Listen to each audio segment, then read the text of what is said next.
नमस्कार। चक्रवृद्धि ब्याज करने के संक्षिप्त विधि या सूत्र विधि के बारे में आज हम चर्चा करते हैं।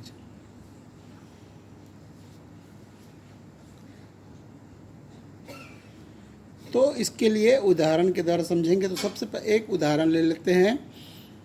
श्याम ने राष्ट्रीय बैंक में 64,000 रुपये जमा किए। यदि चक्रवृद्धि ब्याज की दर 2.1/2% वार्षिक हो तो 3 वर्ष पश्चात उसे कुल कितनी राशि प्राप्त होगी। ब्याज की राशि भी बताएं।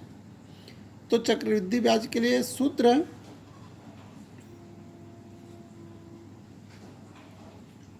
ए बराबर होता है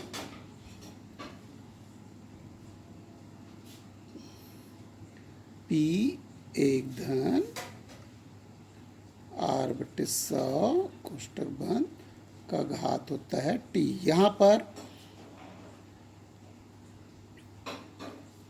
या SI बराबर यह हो जाता है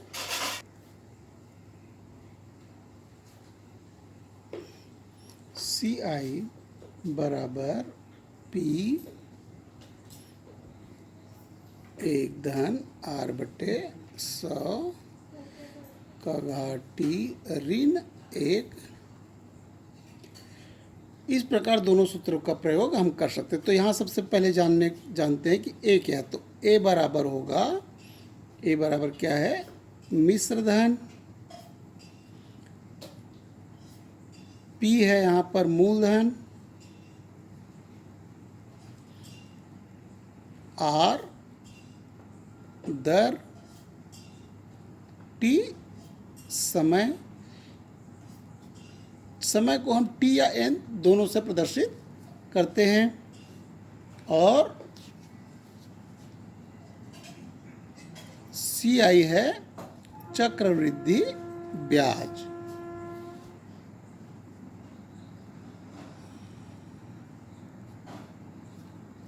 चक्रवृद्धि ब्याज।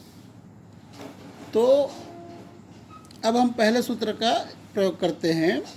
पहले मिश्र धन निकाल लेते हैं। मिश्र धन निकालने के बाद हमें पता ही है कि ब्याज बराबर क्या होता है,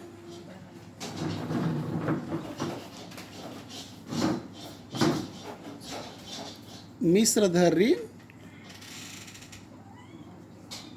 मूलधन। इस प्रकार से हम ब्याज की गणना भी इस तरीके से भी कर सकते हैं। तो यहाँ पर P या मूलधन कितना है, P बराबर है 64,000 रुपये। R या दर बराबर है 2.1/2% बराबर 5/2%। और T या समय है 3 वर्ष। तो सूत्र में मान रख के सबसे पहले हम क्या करेंगे, मिश्र धन निकालेंगे। तो A बराबर हो जाएगा 64,000 कोष्टक में आएगा 1 धन 5/2 पूरे बटे 100 का घात हो जाएगा 3। तो बराबर हो जाएगा A बराबर यह हो जाएगा 64,000 1 धन ये हो जाएगा 5/100 गुणित 2 पूरे का घात 3। तो अब यह हो जाएगा A बराबर 64,000 और ये हो जाएगा 5 एकम 5, 5 दूनी 10 और 0। ये हो जाएगा 1 धन 1/40 पूरे का घात 3। ऐसा हो जाएगा।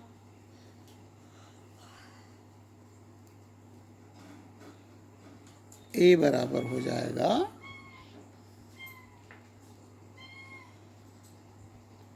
64,000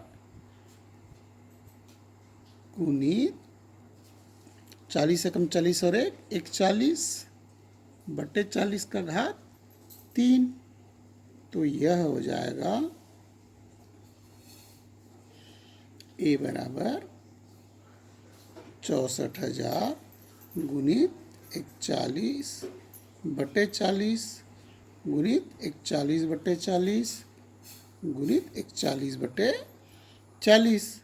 अब यहाँ से हम क्या करेंगे, काट देंगे। एक शून्य से कट गया और ये शून्य इससे कट गया, ये शून्य इससे कट गया। 4 एकम 4, 4 एकम 4 और 4 छक्के 24, 4 एकम 4, 4 चौं 16, 4 एकम 4, 4 एकम 4। इस प्रकार से ए बराबर क्या हो गया, 41 गुणित 41 गुणित 41।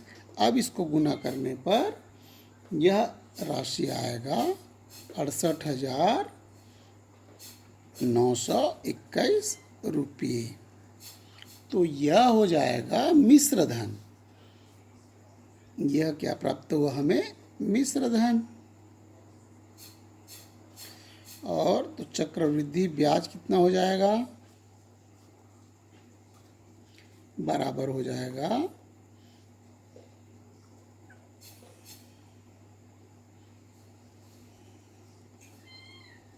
मिश्र धन ऋण मूलधन। तो बराबर हो जाएगा 68,921 ऋण 64,000 बराबर यह हो जाएगा 4,921 रुपये।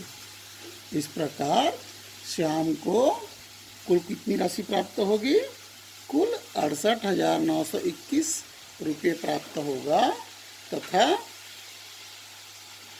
उसको ब्याज कितना मिला, 4,921 रुपये ब्याज प्राप्त होगा। तो ये चक्रवृद्धि ब्याज सूत्र विधि से हल करना आपको सरलता से समझ में आ गया होगा। धन्यवाद।